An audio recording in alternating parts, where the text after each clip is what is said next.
Good evening and welcome to Inside The Hive. Hopefully you had an awesome Christmas. It's great to have your company again on the final show of 2021, and what a show we've got lined up for you. We're going to look back on the year that was. Of course, there was promotion from the Championship. We'll look at our time in the Premier League so far. Dan Gosling is going to take on the 60-second challenge. We've got the greatest 11. We'll be continuing this tonight. We're picking a right back. We're also going to reveal the goal of 2021. Plus, as always, there's a chance for you to get involved and ask a question to our panel. You know how to do that by now. If you're watching on YouTube, just pop it in the comments section below.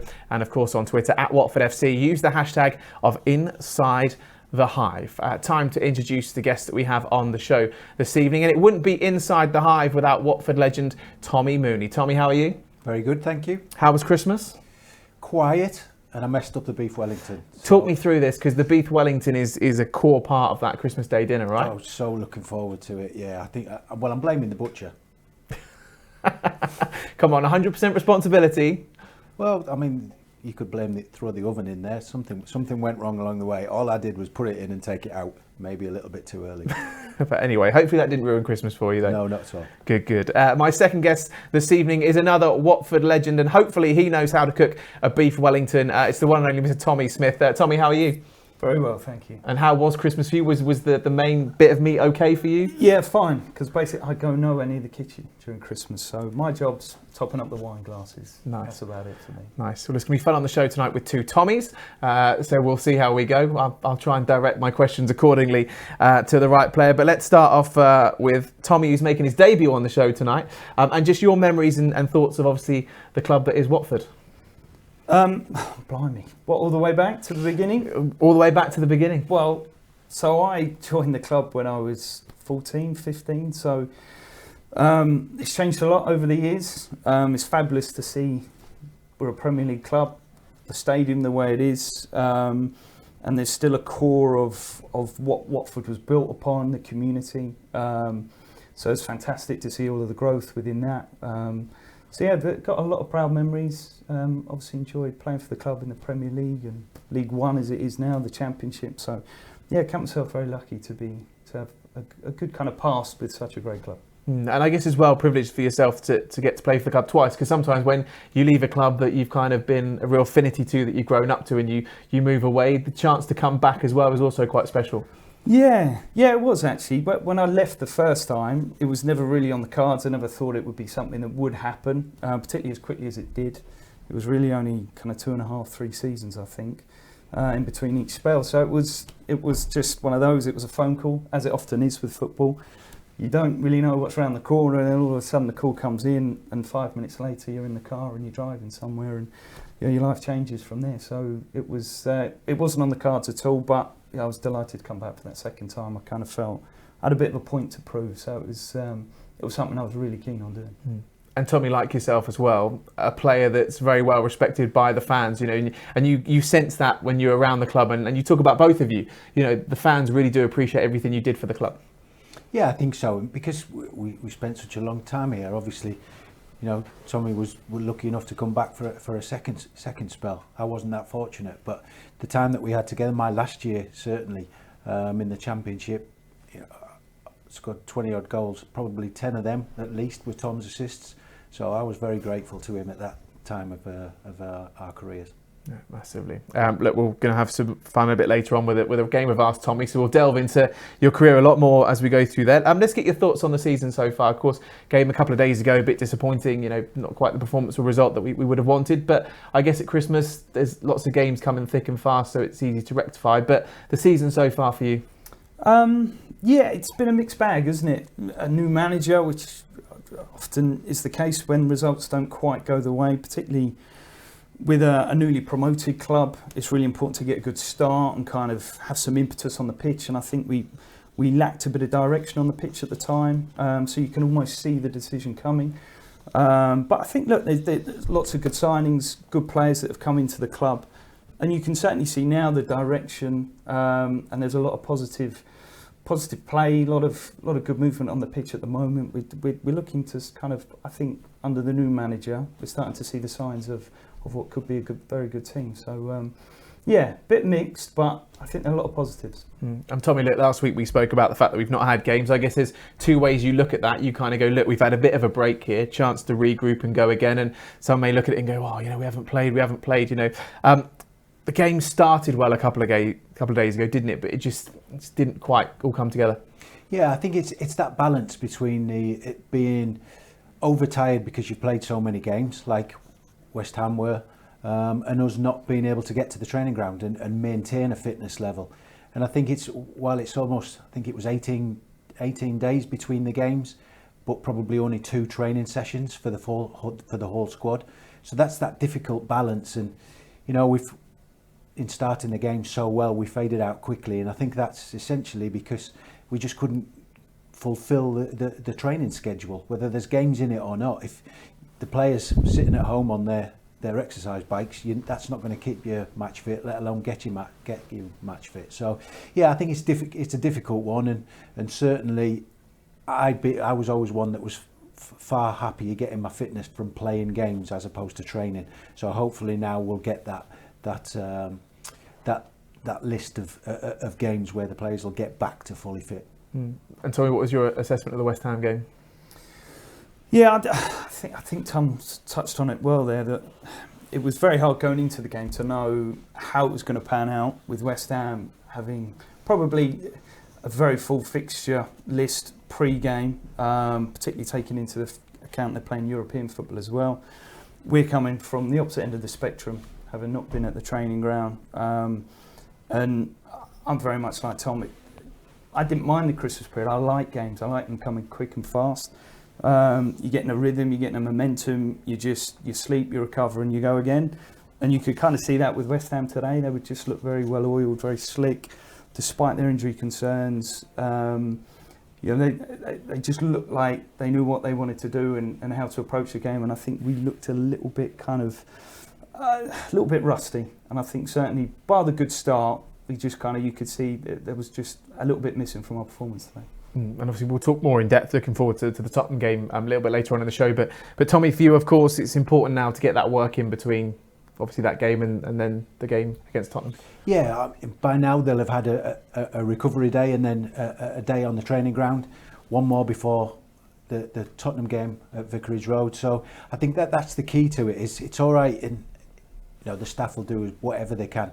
At Watford, and like every other club, there'll be an awful lot done on Zoom because of the social distancing, but you can only really get your real work done when the training ground's open and you've got your full squad and your full complement of players on the training pitch for the entirety of a session.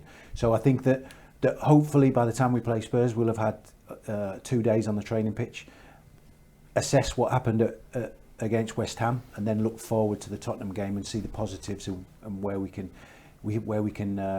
take advantage of things on Saturday afternoon. No, certainly. Okay, time now then to look back on the year that was 2021. Of course, lots of things happening in the year on and off the pitch. Promotion back to the Premier League, of course, in that championship season. But of course, it was a difficult year for lots of people as well, and including the club and the players and the fans and all of us here in the studio, of course, with those restrictions that we had at the start of the year as well. Tommy, let's start with you. Lots of highs and lows last year, but how will you reflect back on 2021? Well, it's certainly an awful lot easier doing the commentary for the games, sitting in the stadiums and watching it live, than it was on a TV screen in the studio. But I think, we, as a club, we did incredibly well to keep the fan base and the supporters included in the season, and obviously ended in a fabulous promotion back to the Premier League. So I think you look at both ends of it. We've had some fabulous attendances, atmospheres and wins in the Premier League at the end of it. Difficult period that we overcame and achieved what we set out to achieve from the team's point of view. And along the way, whether it be Hive Live or Inside the Hive, I know that the supporters are grateful they're kept included with what was happening in and around the club. So I'm grateful of that. Yeah, massively. And I think, to be fair, I think all the fans will echo their thanks for all the hard work that you put in with lots of the former players as well. I think that was really appreciated with the phone calls you made and all the support you gave. So thank you to you and everyone that got involved with that. I think it was really special. And what's really special about this club, Tommy, for you, the year, obviously it was a challenging one, but nice to be back in stadiums and nice to be watching football live inside. Yeah, absolutely. Unfortunately, it's a relevant question again, isn't it? With fans being in the stadium, what's going to happen? So it's just great to be able to still be here, be live, appreciating the games and what the players are doing, putting themselves through to make sure that they're out on the pitch for us to come along and watch. But yeah, it's been an interesting year. I think we'll all be pleased to try and move on to greener pastures next year, or hopefully a bit more settled. But it's been great to see how all the clubs have adapted, whether it be with shows like this, putting on just to keep the fans included. And it's been wonderful to see that. I've been involved in certain bits along the way. I've doing my bits during match day now as well at Vicarage Road, which is great. So it's great for me to come back and enjoy that too. So no, it's been a great year looking back at what could have been a pretty negative year. It's turned out to be a fabulous one, and of course, for the club, getting back in the Premier League, that's what it's all about. And you want to be playing against the best teams in the world here. So to be doing that again, it's brilliant for the club. Yeah. Okay. Well, let's first of all let's focus on that promotion. Of course, the season obviously started earlier in the year in 2020, but there was a change of manager about this time of the year. Vladimir Ivic, of course, departing, and in comes Xisco. But your kind of thoughts, first of all, Tommy, on kind of what Vladimir did. Because he kind of built the foundation for Xisco to then take the team forward. Yeah, I think he came in with a good reputation outside of the UK, albeit, but came in and gave a defensive base. And I think in the Championship, you need that defensive base, but you also need to understand the fact that the Championship is end-to-end. It's like a game of basketball. I probably had 10 years playing in it. I know what it's like. It's a really interesting division, but notoriously difficult to get out of, unless you want to go out with a trapdoor at the bottom end. Getting back to the Premier League, which was the job for the club. And when Vladimir came in, he set out certain standards that had to be met. The players met those, but I think when Xisco came in, that was when you seen the flair and from the attacking part of the team, and enthused the players in the dressing room. And obviously he came in about this time last year. I think Norwich was his first game that he kind of took charge of. Tommy, when a new manager comes in around about Christmas time, games are coming thick and fast. Tommy already alluded there, he kind of brought that maybe slightly more attacking flair, and that kind of atmosphere in the dressing room improved a little bit as well. Did you kind of see that looking on from the outside? Yeah, absolutely. I think you pick things up from the outside. Obviously, the fans weren't in the stadiums, so you only kind of picked up bits through the press and what you could see during highlights and live match day. But you kind of got the impression there was a breath of fresh air when Xisco came in. You could see the weight almost lifted from the players, and that kind of defensive solidity that we built on, and just added the flair into the game. And the more kind of the players that you want on the ball were the ones that were getting more involved in the advanced positions. And wonderful scenes. And there was a lot of hard work done by all the players, all the staff. So they deserve those kind of celebrations, because it's such an achievement. The Championship is a really dog-eat-dog league, and Tommy touched on it. It's very hard to get out of, and you do need a defensive base to build on. Clean sheets wins you the Championship, really, and we had that basis. All right, we didn't win the league, but to finish in the top two is an incredible achievement. I think the key to it for Xisco when he came in is, like we see in all of that footage, he put a smile on the players' faces. Now, that's easy to do when you're winning games. There's an awful lot of work on the training ground. I was fortunate enough to go to the training ground and see it a couple of times. They put the work in, but they respected each other, and they had a smile on their face. And essentially, if you've got the best players in the division, that team should be good enough. Once they cross that white line and get on the pitch, you just have to give them a brief format of what you want and let them go and play. And I think that's what Xisco did. It was a very good appointment at the right time, and got the job done, got us over the line. and that's why he was what he was brought here to do. And also credit to him that I think when he left, there was a lot of disappointed people, particularly the staff members. So you could just see he was a likeable character, and obviously that came across as well. And the team certainly played that way, played for him. Yeah, they certainly did. So we've seen some of the celebration shots there. Let's look back at some of the action on the pitch. João Pedro looks to release Sarr. Sarr might stretch his legs here. It's 3 against 1. It's Andre Gray with Zinkernagel and Sarr with him. Here's Sarr. Sarr in for the hat-trick. He leaves it for Philip Zinkernagel to score his first Watford goal and to make it 6. Well, perhaps this is the moment. Messina over the free kick. Tino, it's in! Adam Messina! Adam Messina has won the game for the Hornets!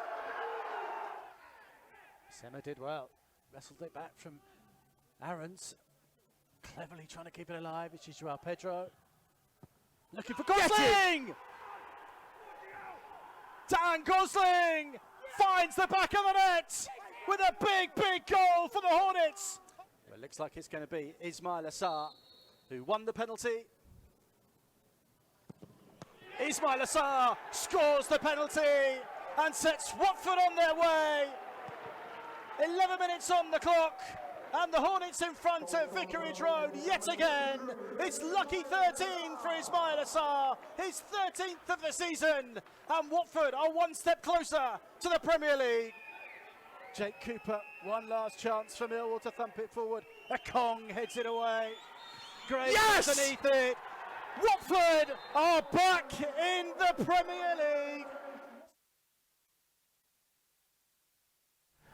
Some amazing performances and results, of course, in the Championship. Tommy, of course, you were working on that one and obviously doing the commentary, like you said already, from behind a TV screen rather than actually in the stadium feeling that atmosphere. Any kind of key performances or results or moments that stick out for you?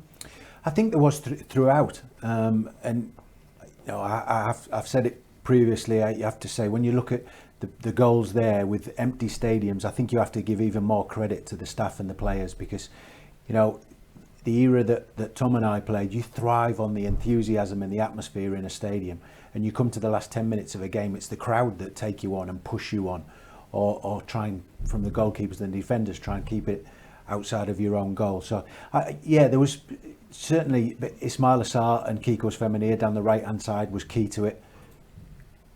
Ken Sema down the left hand side was massive for me. I thought he was influential. And then when Sierralta started to play week in, week out, and you have to also say that Daniel Bachmann last season made some excellent saves. So there was times where people stood up and made a good account of themselves, you know, and they're fully deserved to be promoted come the end of the season. Key goals at key times and creating opportunities in games, which is what Xisco brought, as opposed to being organised and defensive under Ivic.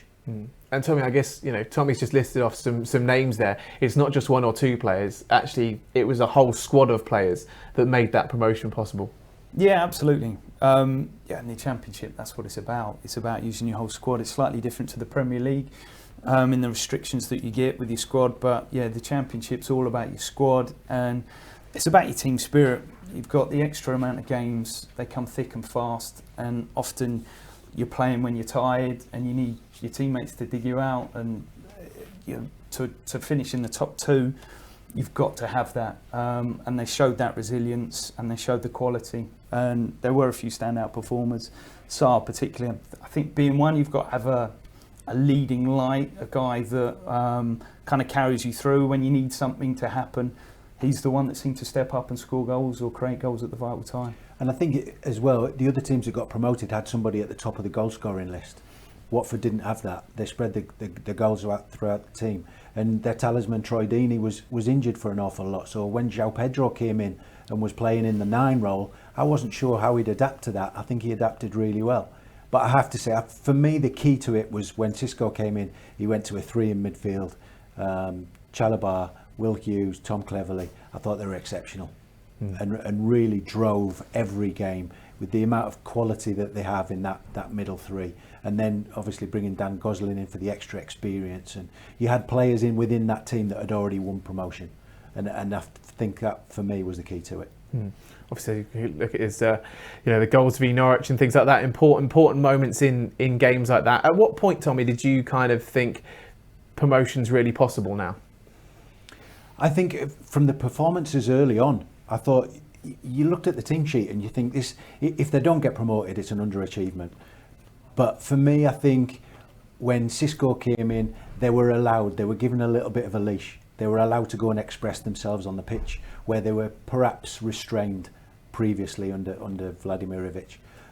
And I'm not saying that they wouldn't have got promoted, but I think once you start playing with a smile on your face and you start enjoying your football, being around the training ground, and I know that they did that.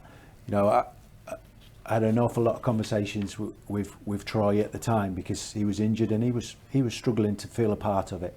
But he reiterated the fact that the dressing room was a very, very good place to be, and you have to have that to get promoted. I've been lucky to get 2 promotions out of the Championship. Both times I had an excellent dressing room, and the rapport between the players is what gets you to that final whistle on a Saturday afternoon. Of course, that Millwall game, Vicarage Road, when promotion was secured. Sorry, we kind of said already the fans weren't there to share it. That was a tough bit. I think Sierralta was there, obviously, because he was obviously how much the club means to him. But those fans not being there, Tommy, you kind of feel for them, don't they? Because you can just see from match day how passionate they are about the club, and not being able to be there to celebrate with that must have been really tough and strange for the players also. Oh yeah, it works both ways, without a doubt. Likewise, Tommy's had 2 promotions. He'll say the same thing. It's when you get promoted, it's that release of like, thank God, we've done it. But there's also the adulation, the achievement, and you need to be able to share that with the fans, because they're the ones that have gone through the journey with you as well. And it's as big a day for them as it is for you as playing staff and management staff. So it's such a shame that they weren't able to be there, the fans, to enjoy it. Hopefully they had their own little celebrations at home. I'm sure they did. I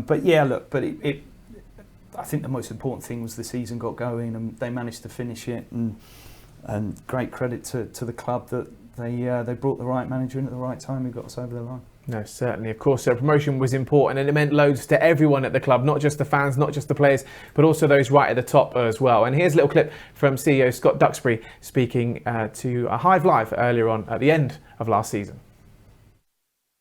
What does this mean to you? I mean, you've said how much of a highlight it is, but you also mentioned the word stress in what you were saying there. And it's been an incredibly challenging year for everyone. But Scott, you've been right at the front of this, driving this train. We finally made it, but I can't even begin to imagine what your day-to-day has looked like.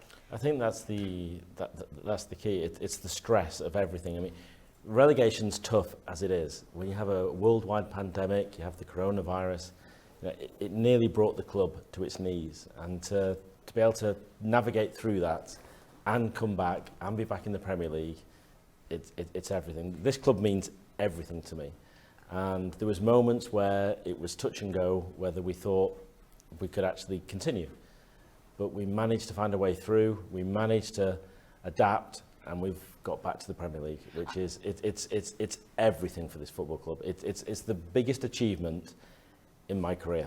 Isn't that incredible? Because for me, we've had some amazing moments with the Pozzos and Scott in charge of this football club. We've had some amazing moments, and yet that was the first thing you said to me when I saw you on the pitch, and you're there celebrating in front of me, and you say that this is the biggest achievement. Because why is it? What makes it? Because everything was against us. We had the worldwide pandemic. We had no fans here. Everything was against us. As a club, we stopped for a year. And we were relegated. I mean, that is tough to actually deal with. And we had to do that. And we had to keep a team that was competitive with literally no income that was coming into the football club. So for us to be able to deal with that and to get a team spirit to come back, remarkable. Tommy, I think it's really interesting, isn't it? When you look at that, you appreciate how difficult it was, as we've already said, for everyone.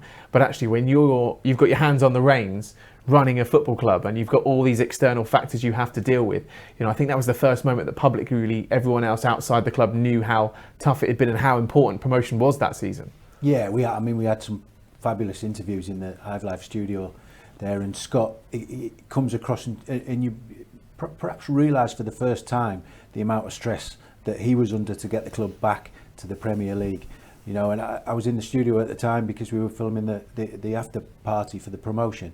So it's one of those where you perhaps don't look at the stress from the financial point of view, because everybody expects, well, you're going to get your parachute payments, you're going to be okay, but then you've got to put a team on the pitch, and you've still got to work within the same financial parameters. So that was the pressure. But you know, we've been in the game of football a long time, whether you're player, football staff, owner, CEO, supporter. It's a stressful occupation, this is. You know, I've been lucky enough to be in it for 30 years, but you could see the stress almost dissipate from Scott's face and his eyes, and it was just relief. And Tom, you said it's when you get promoted and you're fully expected to get promoted, there's a lot of onus on you, and you're one of the favourites to get promoted. It is a relief to get over that line, because you've eventually done what you should have done to everybody outside of the club or everybody outside of football, because they don't realise how hard it is, particularly from the Championship to the Premier League. It's a huge hurdle to get over. Yeah, no, massively. Of course, 2021 also see some key faces leave the club as well. You both know what it's like to leave Watford. First of all, Etienne Capoue and obviously Troy Deeney as well. Two players that will mean a lot to the fans, but obviously the club will mean a lot to them as well. Yeah, absolutely. Troy in particular, huge character around the club, the dressing room, one for the press as well. You know, he's brilliant in front of the cameras. He's the guy that when you've had a bad afternoon, he's the guy you put out, because you know he carries the club in very high esteem and will always protect the club. And you lose a character like that, that's always a sad time. Etienne Capoue again was a fantastic player for the club, and had a lot of quality. And unfortunately, he's a Premier League player or a top league player. So wherever he was going to end up, I think once we got relegated, there was always a couple of players you kind of knew would probably not be here or playing for the following season. I think going back to Scott's interview there, you realise that at the beginning of the season they had to make some decisions. Some were based on football, some were based on finances. And Capoue, you know, arguably is one of those. Probably for me more suited to play in Spain or somewhere else in Europe. Very good, technically good passer of the ball. Struggled with the tempo in England for me, but you know, he's one of those players that financially we just couldn't afford to keep. And whether that was the same for Troy or not, I know it's, you know, I had an awful lot of phone calls with Troy on the motorway after games. Not so much now, he's at Birmingham, funny enough. But yeah, the stress involved from inside the dressing room. And I know that Troy absolutely loved his time at the club, and the most influential player certainly of this modern era. So he looked fondly upon the club as much as the supporters looked fondly upon him. No, massively. It was good to see him back here just a few weeks ago as well, wasn't it, towards the end of 2021. Okay then, so promotion back to the Premier League, and this is how it all started. All sorts of space again for Ismaïla Sarr. With Dennis in the middle, gets another goal and scores!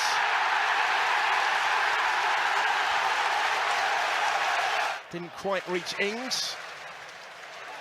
Sarr with the touch. And it's inviting here for Dennis. Sarr's continued his run in all sorts of space and gets it. Ismaïla Sarr deflected and in! And Watford double their lead. The frustration all too obvious for Aston Villa right now. Cucho was in full flight. The referee is content to let it go though, because Watford still have it with Cucho. He's straight into the thick of things. Oh! It's been 4 years in the making, but it is a stunning introduction. Fired in by Mazzina, and it's into the Everton net. Corner's deep, and it's in! Juraj Kucka has got Watford level. Davis has lost the ball to Kucka. Now João Pedro. There's a ball on in the middle here. King is on his own. King to win it! What an incredible turnaround! Hernández across, it won't reach Dennis, but he's battled back to win it again, and it's King for the hat-trick! That really is astonishing! That's João Pedro. And this is Dennis! It is 5! Good looking ball that. Wan-Bissaka away. Collected by Dennis. And there is Joshua King! Well, you can't say they haven't deserved that. Ricochets to Femenia. Sarr! Oh, he's done it! Ismaïla Sarr puts his penalty disappointment firmly behind him to lash Watford into a 2-0 lead. Dennis. João Pedro again! Would you believe it? That seals the victory. A huge goal for the young Brazilian. Hernández, Dennis. Oh, they've got another one. It just gets better and better for Watford, and more calamitous for Manchester United. Well, of course, a great start to the season at home against Aston Villa, and Tommy, of course, having the fans back inside Vicarage Road was incredibly special as well to kickstart the Premier League campaign. Yeah, it was a great day. Seems so long ago now. But the atmosphere, with, like you say, the first time they'd been back in the stadium, so they could almost pretend like the Championship season didn't exist because they hadn't been here for it. So it was an amazing atmosphere, as good, if not better, than anyone that I'd experienced at Vicarage Road before, because of the relief of being back in the stadium and back in the Premier League. It's a great atmosphere, and I genuinely think that atmosphere spurred the players on to give the performance that they did, and it was a great result. You know, the irony of some of the highlights that we've watched there in the clips is we've probably played better against the better teams, the teams at the top of the league. Now, against Chelsea and Arsenal and Man City, we didn't pick any points up, but we still had spells where we were a very good team and we took the game to them. And sometimes it's an awful lot easier playing when you're the underdog in a game. I think it's probably where we need to turn it around a little bit is when we're playing against teams in and around us at the bottom or mid-table. You know, we have to go for the throat a little bit more and believe that we're bigger and better than they are. Tommy, obviously a great result against Manchester United, the Everton game as well. I guess the key thing to take from that is that we can compete in the Premier League, because like we said before, there is a huge gulf between the Championship and the Premier League. It's the styles of football are different, you've got to adapt, it takes time, but the fact that already in this first half of the season we've picked up those points against Everton and Manchester United with really good performances as well is really positive to see.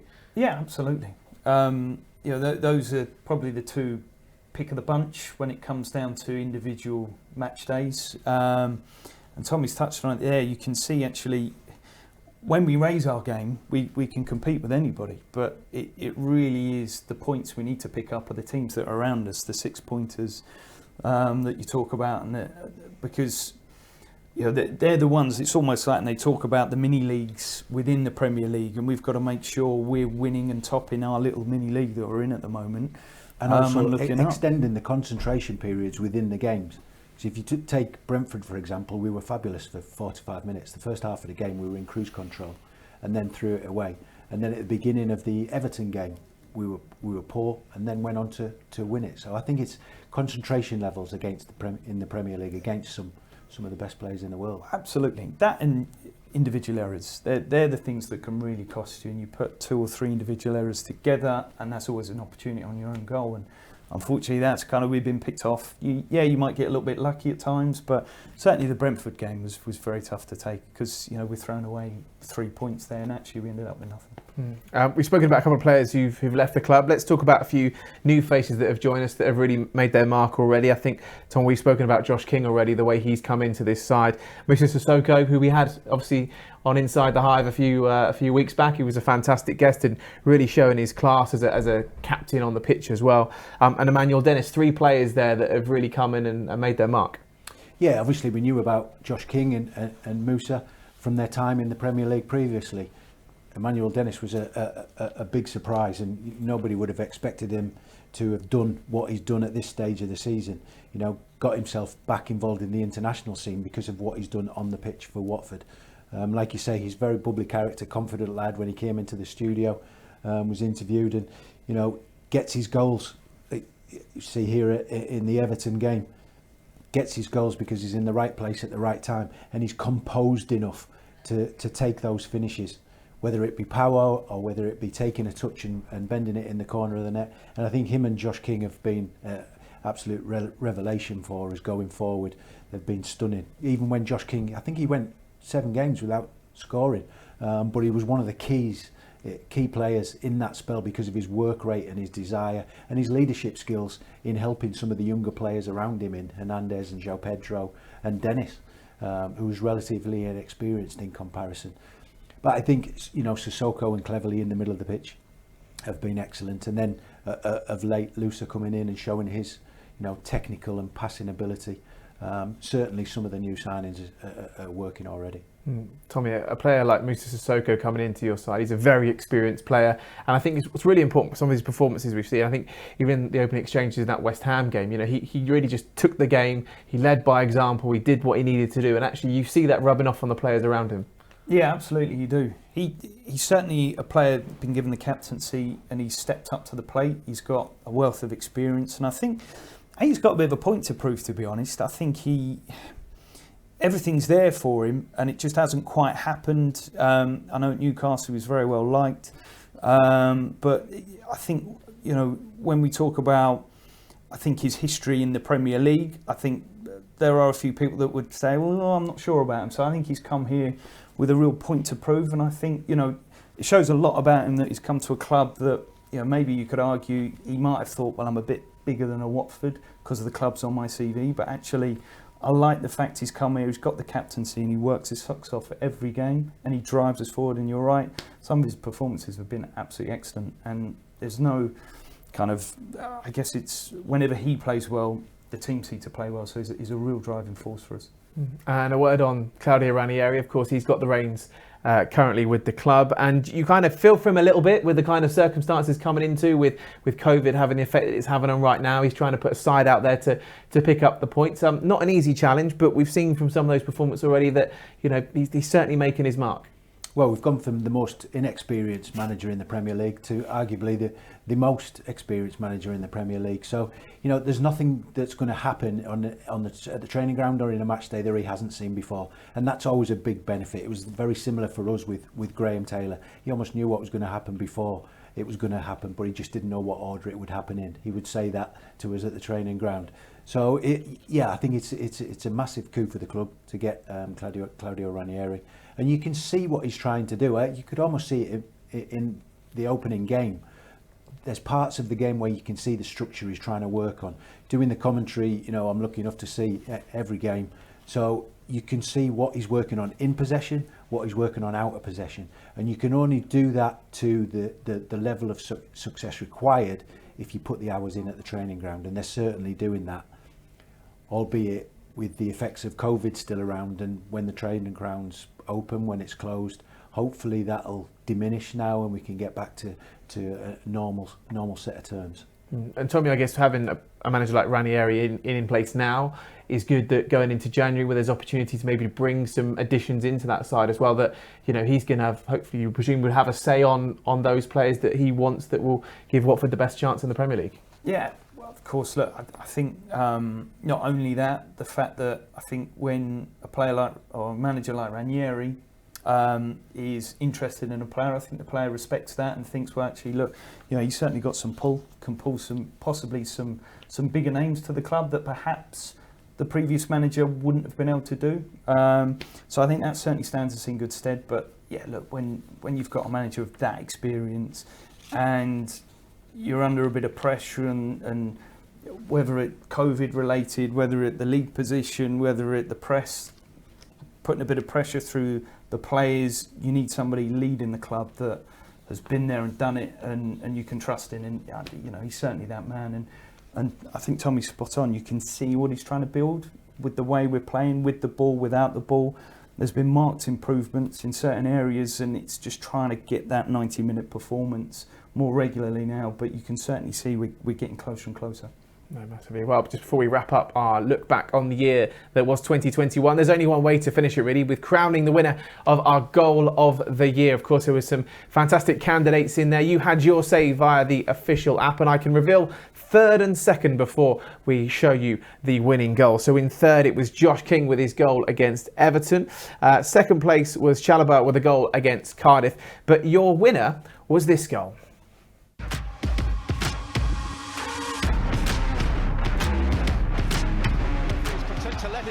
Because Watford still have it with Cucho. He's straight into the thick of things. Oh!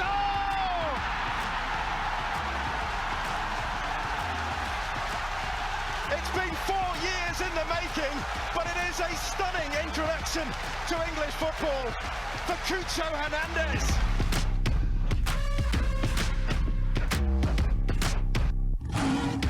What a great finish. As soon as he cuts inside, how difficult's that? Coming on, and your first couple of touches is a couple of touches inside, and then wow, starts it off outside the post, curls in.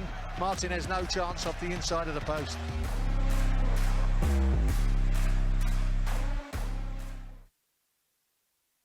Well, there you go, Cucho Hernández, your goal of the 2021. Let's get a reaction of both Tommies. You like scoring goals, both of you too. You know, how did you rate that one? I think it's the importance of the stage of the game where he scores the goal. It's his first minute in the Premier League after being here for as a registered Watford player for so long. So, you know, I can't imagine Cucho even dreamed of scoring a goal like that, because you'd think it was too far-fetched. But for him to come in and score the goal, so important in that game at the time. I think well deserved. Yeah, likewise. I think it was a wonderful afternoon, wasn't it? So for that, just kind of capped off what was a great afternoon. It was a wonderful finish, and you could just see the relief on his face when it goes in. That I think it was just an outpouring of emotion for him, with having been at the club as a registered player for so long. You know, what an introduction for him. Certainly was, and a great way to wrap up our review of 2021. Lots coming your way next year, though, of course, because there's more action from the women's side. You've also had a fantastic year with their promotion as well. So they take on London City Lionesses on Sunday, January the 9th. That's a 3 o'clock kickoff at Kings Langley FC. You can get your tickets by going to tickets.watfordfc.com if you want to attend that one. Of course, as always, you can do your bit when attending fixtures here at the club. If you need any help or advice with things you need to do before coming into the game, whether it's uploading your lateral flow test or having your mask when you're inside the stadium, you can get in touch with us. Contact details on the screen right there for you. And of course, that next action is against Tottenham Hotspur on Saturday, 3 o'clock kickoff. Tommy, as always, will be on the commentary for that one, so stay tuned to all the club channels for the exclusive build-up and reaction as Watford take on Tottenham. The January sale is well and truly underway. It kicked off on Boxing Day. If you want to pick yourself up a January sale bargain from the club shop, just go to shop.watfordfc.com. And as always, as we've mentioned at the top of the show, Tommy and lots of former players and staff and people who are at the club have done an amazing job in 2021, giving you the support as and when you need it. Hornets at home, you know how to get in touch if you need something. Tommy has been fantastic, as we've said, and the guys are still on standby to help you out if you need it. So supporters at watfordfc.com, and the phone number there for you as well. Okay, time now for one of my favourite parts of the show, which is called Ask Tommy, which is great because we've got two Tommies in the studio tonight. They're going to receive 5 questions each.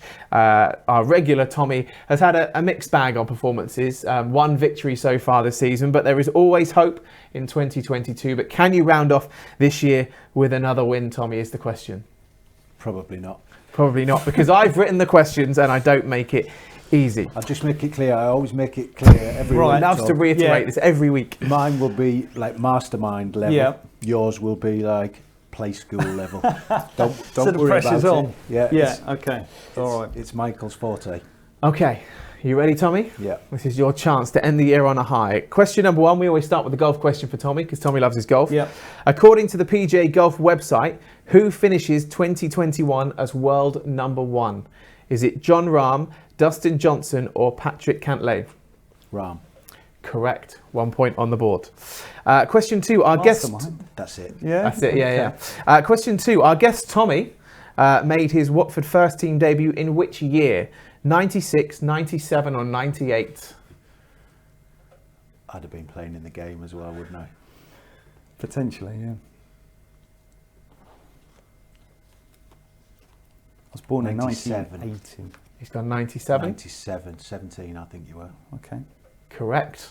Good 2 job. points. Good well shout. done. Good start. Question 3. Which club... Sorry to interrupt. Go for it. Who was it against? Oldham Athletic. Because that'll be one of your questions in a bit. Oh, will That's it? how Yeah, easy- okay. That's how All right. easy It's actually your question questions. 1, so you've already got a point. Well done. 2-1. Question 3. Which club did Tommy Smith move to from Watford? Sunderland or Derby? I think Derby first. But I'm going to go Sunderland. He just gave you. I saw the head shake then.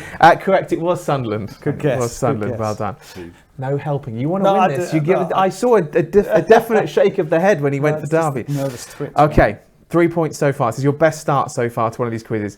Question 4. Tommy played for 4 clubs after leaving Watford for a second time, but which club did he make most appearances for? Was it Portsmouth, QPR, Cardiff or Brentford? QPR. Correct. 50 appearances for QPR. It was 19 for Portsmouth, 24 for Cardiff and Brentford 28. Okay, you could get 5 out of 5 here. This would be a first. Tommy also played for Portsmouth. But by using the quickest route app on my phone, how many miles is it from this very seat to Fratton Park? Is it 83 miles, 80 miles or 85 miles? God, that's See, I've tough, got isn't that it? 2 mile spread. Yeah, that's tough. It is tough. You've got Funny a you much should say bigger that. spread for your question. Where was it I had to get to the other week? It was Lapland last week. Lapland. And then we had Galatasaray the week before. So And I had a 2 miles. 4 Good little- miles. yeah, it was a big miles. mile radius, That's yeah. right, yeah. 83, 80 or 85 for 5 out of 5 if you get this. Well, the way I would go Not necessarily the way I would go. is 83. Tommy Mooney, 5 out of 5. This is a miracle. We might be in trouble here because I might have to quickly manufacture a tiebreaker question because Tommy's already got one right. Okay. Don't give him a hard question. Yeah, Okay. don't do that. I doubt I'll get 5. No. Okay. So your first question is this, Tommy. Graham Taylor gave you your debut on the 18th of November 1997, bringing you on as a substitute in a 2-1 second division win over who? Right, you're still going with that question. Still going. So, right, I've written Oldham. it. Correct. 1 Yes. point. Okay. Okay. In the 2002-2003 season, you finished as Watford's second highest goal scorer. But how many goals? Was it 8, 9 or 10? 10. It was 9. Get It was 9, which means Tommy wins. But we're still going to continue with the let's go quiz. Let's through still them. continue. Question number 3. You scored your first league goal in your second spell at Watford on the 26th of December 2006. But who was it against? Arsenal, Chelsea or Arsenal. Tottenham? Correct. Question 4. You won 2 consecutive Player of the Season awards at Watford, but you also won one at Derby. But in what year was that? 07, 05 or 06? That would have been 06. Correct.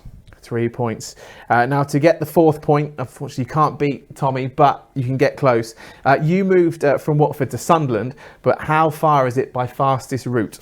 Is it A, 251, B, 265, or C, 280 miles?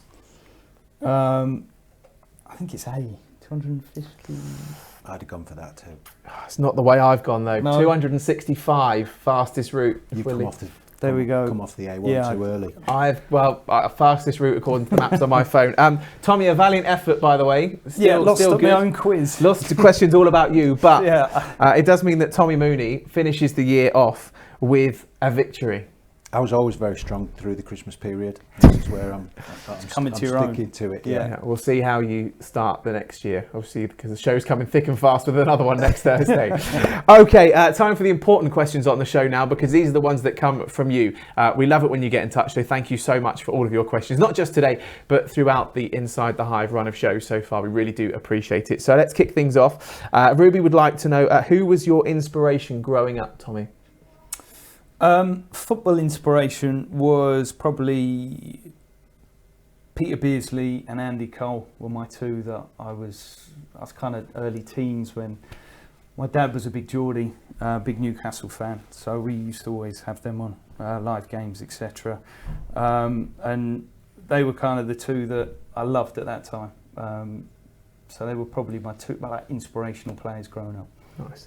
Sam would like to know what do you remember most about your debut? Well, I came on for Ronnie Rosenthal, which was a bit scary. Trying to fill his boots. Was a bit of a legend for the club at that time as well. Just very, very nervous. All a bit of a blur, to be honest. It's one of those things that you can't wait to happen, and when it does, you just hope you don't kind of freeze and that you just try and relax a little bit. It was scary time, but just a big emotion as well. A proud moment. How about you, Tommy? Because we spoke about your debut before. What's the one thing that you really remember from that day? I think every player remembers his debut. You're always nervous. It's how you manage the nerves. It's the same for the whether you're playing. Whether I play my 700th game, it's how you manage the nerves. You're perhaps just in a little bit more of a routine the longer you go. But from the first one, you don't have that routine. So you're already, it's new footsteps in the snow. It's one of those you're not really sure what to do. But once the ball rolls and the whistle goes, it's just a game of football. Massively. Alex would like to know, who was your favourite manager that you played under? That's a really tough question. You get asked it a lot. So I was lucky, I had a lot of good managers, all had their strengths, weaknesses. Probably my favourite time was probably Brendan Rodgers here for his relatively short stint. But I think for me, just a combination of the way I played under him, but also I think what I learned from him. But he probably just tips it over quite a few, such as kind of Neil Warnock's. Graham Taylor had a huge influence on me as well. Mick McCarthy was fantastic for me. So yeah, I was really fortunate. Okay, next one comes from Tom Walter, who says, who is the most challenging defender or defenders you played against? Yours is Sol Campbell, isn't it, Tommy? We've spoken about that one before, but what about you, Tommy? Jonathan Woodgate. What about him made it tough? Where did you play against him? In the treatment room? He never played. I know he didn't, which made it even better that he could play to that standard. I just thought I was always like, my thing was 1v1. So I went on a England under-21 camp and he was there. And I just, for the life of me, I found it so hard to get round him. Just, he's a big centre half, and I just normally, it's not too much when you're doing these little 1v1 drills, but yeah, he was just fantastic. And then a couple of weeks later, I played against him when he was playing at Leeds, and just so much composure on the ball, and he just seemed to read the game really, really well. Went on to, unfortunately, didn't fulfil that. I think the potential he had. Injuries caused him a lot of problems, but he did play for Real Madrid. Scored an own goal on his debut. And got sent off on his debut as well. Yeah, so it's a miracle. That, isn't it? Yeah. His agent's Harry Potter. Did you have the same agent then?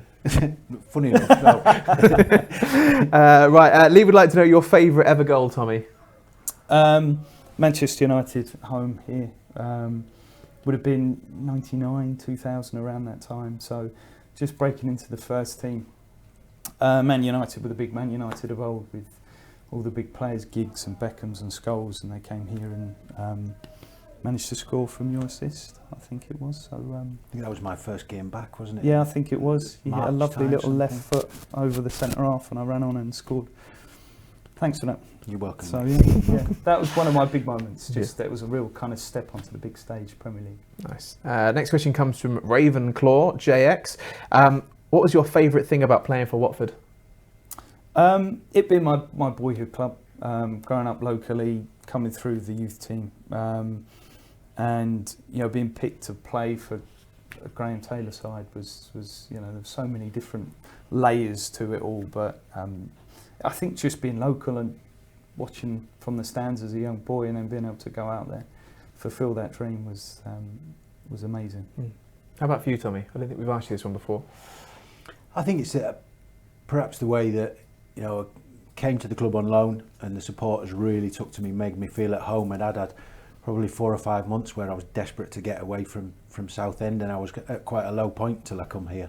And the way the supporters were with me, and then obviously Glenn Roeder making such an effort to try and sign me in the summer after that.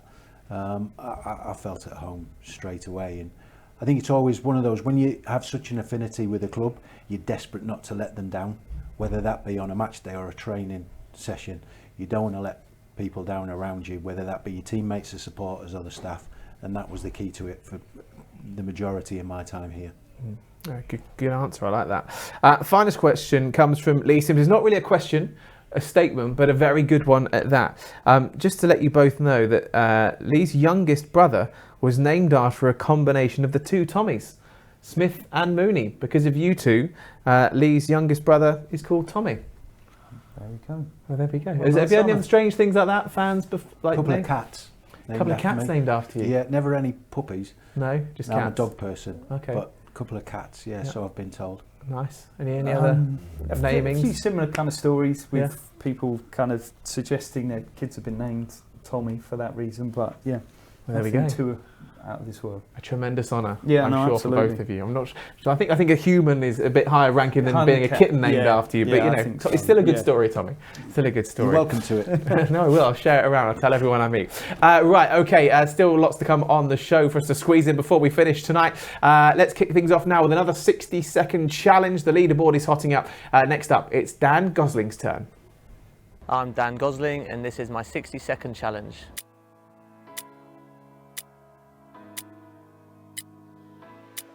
Keeper gets injured, are you going in goal? Oh, am I? Penalty shootout in a final, would you go first or last? Fourth. Netflix or Prime? Netflix. Skiing or snowboarding? Snowboarding. Home games or away days? Home games. Studs or blades? Blades. Text message or phone call? Text message. Worst teammate to share a room with? Fozzie. Ice bath or cryo chamber? Ice bath. 30-yard screamer or silky solo goal? 30-yard screamer. Favourite holiday destination? Dubai. Childhood hero? Lampard. Favourite musician or group? Oh, musician or group. Drizzy Drake, Solo. Red sauce or brown sauce? Red. Ronaldo or Messi? Ronaldo. Worst thing about pre-season? The runs. Coach or train to away games? Train. City or country life? City. First car you owned? Seat Leon. PlayStation or Xbox? PlayStation. Fancy restaurant or takeaway?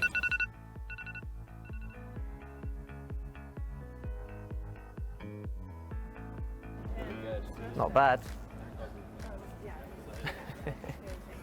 Well, Dan, obviously very happy with his mid-table finish there. Not quite towards the top of the leaderboard, but there we go. Still another performance in the 60-second challenge. More of those coming up for you in 2022. Now, as you were with us last week, you remember we started putting our greatest Watford 11 together. We had our first entry into that starting 11, which of course was the goalkeeper, Gifton Noel Williams, making the selection of Ben Foster to be our first player in there. Of course, 4-4-2 formation at the moment. You never know, that may change as we go through. Today's challenge for Tommy Smith is to pick a right back. That's where we're going to be going today on this one.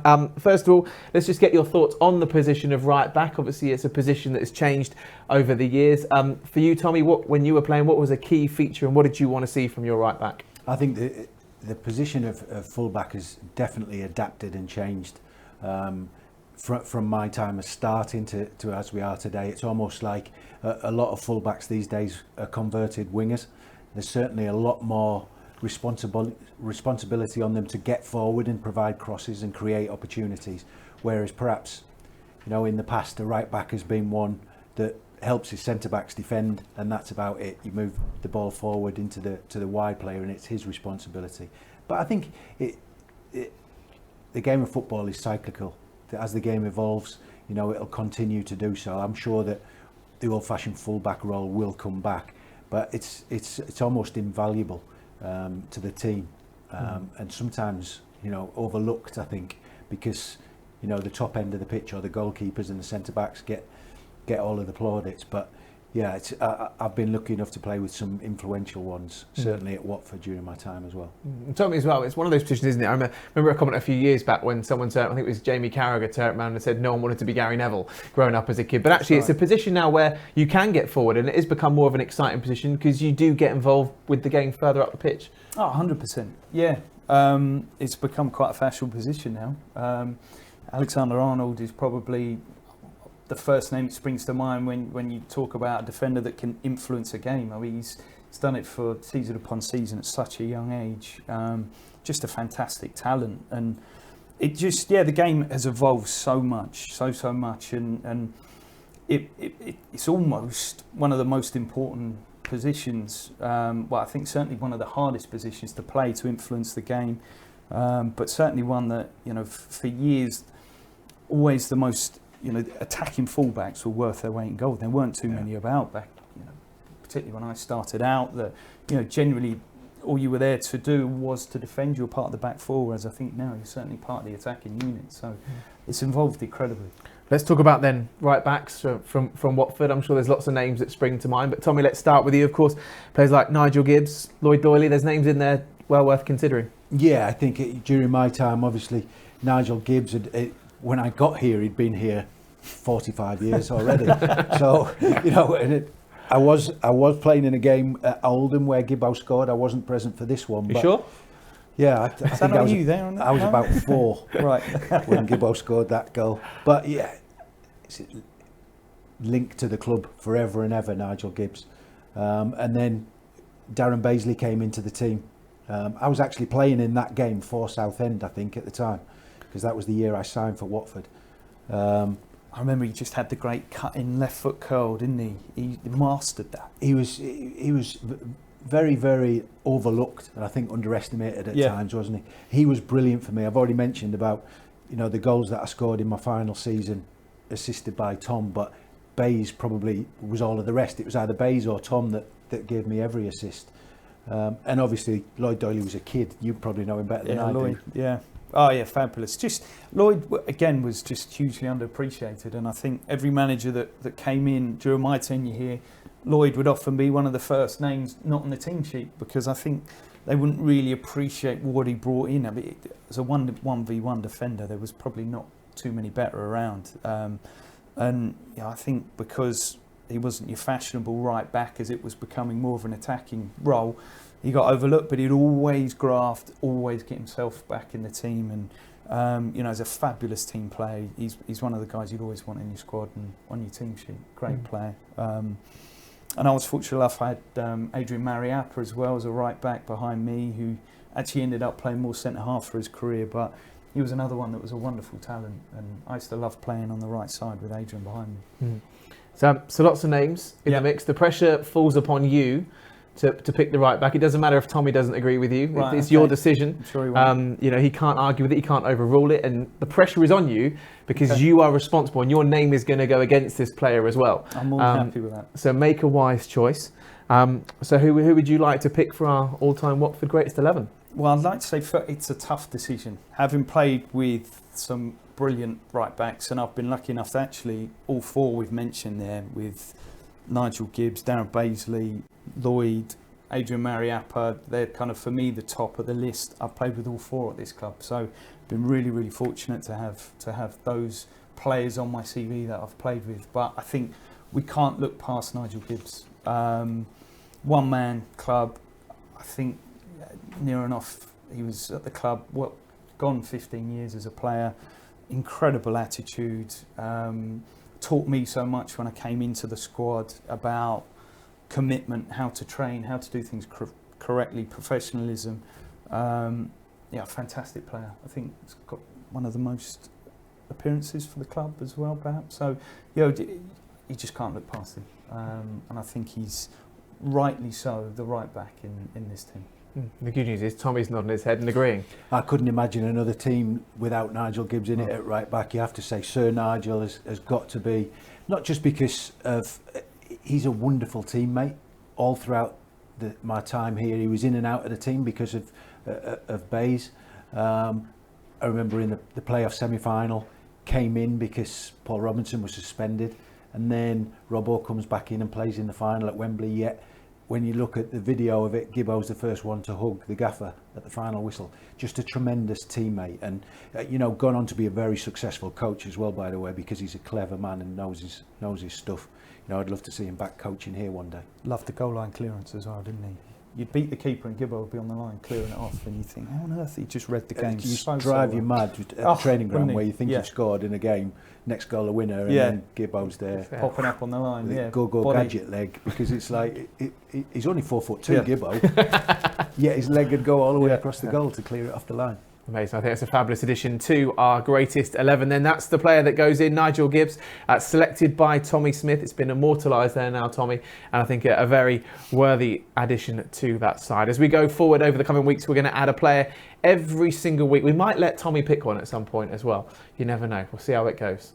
But give me a heads up. We'll give you a heads up when you can pick one. So there we go. Massive thank you to Tommy for his selection on that one. Okay, final part of the show now. Let's look forward to the Tottenham Hotspur match, of course, coming up. And first of all, let's hear from Claudia Ranieri.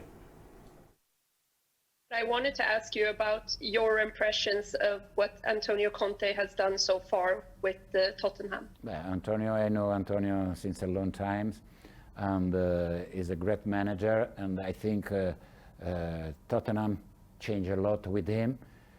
Now Tottenham show his passion, his character, and the quality is the qualities, because Tottenham has always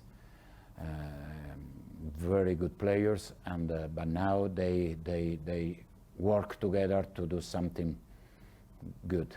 You feel like sort of opposites personality-wise. He always looks quite serious and in his thoughts, while you always smile and look so happy. His character. I'm happy, and he's transmit his strength in another way. I do this in the dressing room, now when I speak with you.